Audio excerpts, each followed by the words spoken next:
Welcome to America Talks. So happy that you can join us once again. From week to week, we come to your living room and share with you some of the highlights of this week from the news. And today we have quite a number of things to share. And the subject tonight, the power of media in changing the world. We'd like to invite you to voice your opinion about this very important subject as we all contemplate how media is changing our world today. But let me introduce our panelists. We have several guests, and so I'm going to begin to my right with Josh. My name is Josh Bentley, and I'm a former national debate champion and now the co-host of a local talk radio program every morning on 1290 KUOA called Northwest Arkansas Live. Thank you for joining us tonight, Senator. I'm former State Senator John Brown of Siloam Springs, also a former president of John Brown University, and now work for private philanthropy. Always a pleasure to have John. And then to my left, a very special guest. I am Del Delker, soloist for the Voice of Prophecy radio broadcast.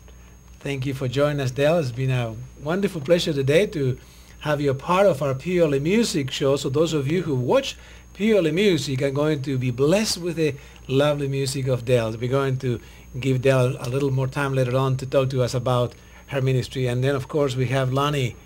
Always a pleasure to have Lonnie with us. Thank you, Carlos.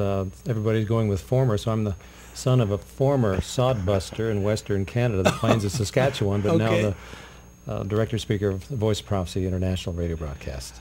Thank you for joining us, Lonnie. It's a pleasure to have you with us. By the way, those of you who may not know, which I'm sure are not very many, because Voice of Prophecy is celebrating a very special time right now. And tell us a little bit about that since we are on the subject, Lonnie. Oh, thank you. We've just entered our 75th anniversary year of broadcasting, and the folks at the National Religious Broadcasters Convention, where we were just a few weeks ago, recognize that we are the oldest continuous religious broadcast of any kind on the planet other than perhaps the Lutheran Hour. They may have started right about the same time, but we're just glad to be a part of a tradition that goes way back to the day when your grandfather and your granddad listened to Cat's Whiskers and Crystal Sets. That's when we started, 1929. Del, you weren't there, though, were you? No, that was a little before my time. Well, actually, you weren't there either, No, right? Either that or I want to know your secret. Now, John, you and your grandfather, I believe, trace your background in radio for many years. Maybe inspired by those radio programs that Lonnie was referring to. My grandfather was an early radio evangelist, and he was saved through the ministry of the Salvation Army, and was discipled with them, and was in Rogers, Arkansas, and they actually assigned him to Siloam Springs here in Northwest Arkansas to start a Salvation Army outpost, and began speaking. He was basically self-educated, dropped out of school in about the 5th grade, but could tell great stories and was a real student of the Bible. And so he's really a Bible teacher, and in about the mid-30s, he discovered the power of radio. In those days, oh, that's back there at the beginning. John Brown University purchased the station that Josh is now on. He could tell us because they just celebrated an anniversary. Tell me about that, Josh. As a matter of fact, we believed that we were starting our 80th year broadcasting when 2004 began, and the editor of our local newspaper did some checking and actually says we are older than that. Well, they trace KUOA radio back to early experiments at the University of Arkansas that began in 1897.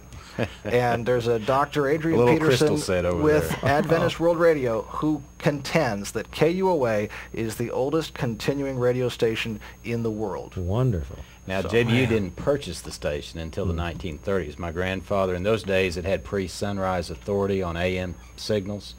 So he went on the air at 4 or 5 in the morning, and that little 5,000-watt radio station went all over the Midwest. And he could preach and talk about Christian education at John Brown University.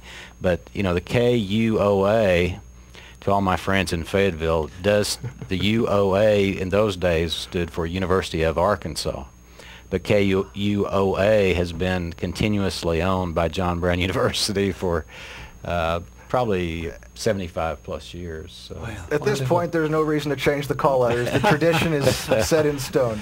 Well, what a wonderful thing, you know, as we were just contemplating a little earlier, the marvel of media and how that has changed the world, really, literally, when you consider that, you know, in the 1800s, when this began to appear, radio, out of a little tiny box, the human voice could be heard further than the distance of a room. And pretty soon it could actually reach across the state and across the country. An amazing technology.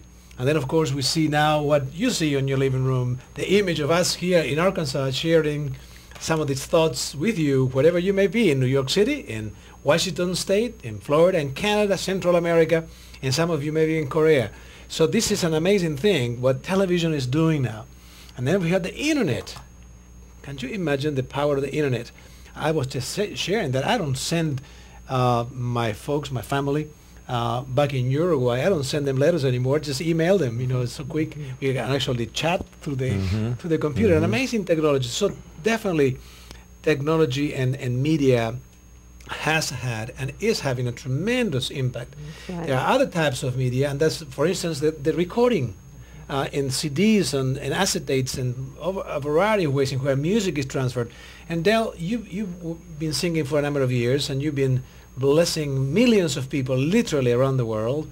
And tell us a little bit about the experience of actually sharing the gospel, the responses that you have experienced. And well, of course, there are hundreds and hundreds of stories that I've heard, but one comes to mind of a psychiatrist's wife that he had just done everything he could. She was suicidal. She couldn't get along with anybody. She was some people felt hopeless, and he did everything he could and was taught to do for troubled minds. One day she tuned into our broadcast and heard a song called The Night Watch. It just changed her life. Just put her on the right road, and she's been lived happily ever after.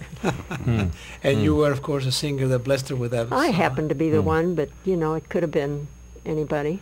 Yeah, well, that's a good pick, though. She heard the song The Night Watch, which your daddy sang That's too. True. You know, Beautiful I wonder song. if it may be appropriate at this time. I'm going to ask our engineers downstairs to roll a little bit of the tape with Del Delker. I'd rather have Jesus than silver or gold. I'd rather be his than have riches untold. I'd rather have Jesus than houses or lands, and I'd rather be led by his nail-pierced hands. Well, Wonderful. how about that? You know, Del is not only a singer in the English language, but I've taken her with me to a number of countries, and long before my time, how many languages can you sing in, Del? 15 is 15 what languages. I have sung in. When I took her to Brazil with me back in 1993, you should know something about Brazil, Carlos. Yes. Governors would come to the big stadium seating 50, 60,000 people because they had grown up on Del Delker. And Amazing. she sings in Spanish and Portuguese and Japanese, Russian, you name it. She's an artist. And we're honored to have her still singing on our broadcast and with me. She's going with me to Tampa, Florida this weekend. And they'll come out not to hear me, but to hear Del. Oh, come on, Ronnie.